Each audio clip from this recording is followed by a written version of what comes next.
Estamos assando marshmallows. Muito bem. Não, eu ia fazer pra Lalá. Vamos ver aqui. Eu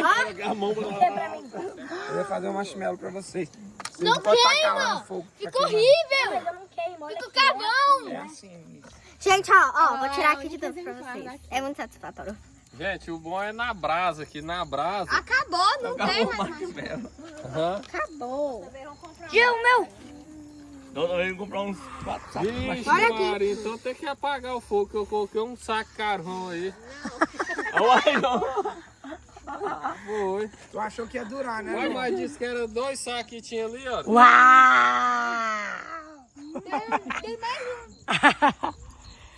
E agora vai começar as histórias de terror. Bora começar. História de terror! Vamos começar a história de terror. Jacaré que fica boiando aqui, viu? É verdade. Jacaré dorme tudo aí, ó. Cuidado. O tio Pedro e suas histórias aterrorizantes. Se caiu fogo em mim. Não tem mais marshmallow não? Acabou? Tinha 2 pacotes. Acabou. O palito? Nossa, tinha outro, tava aberto. Era? E o meu?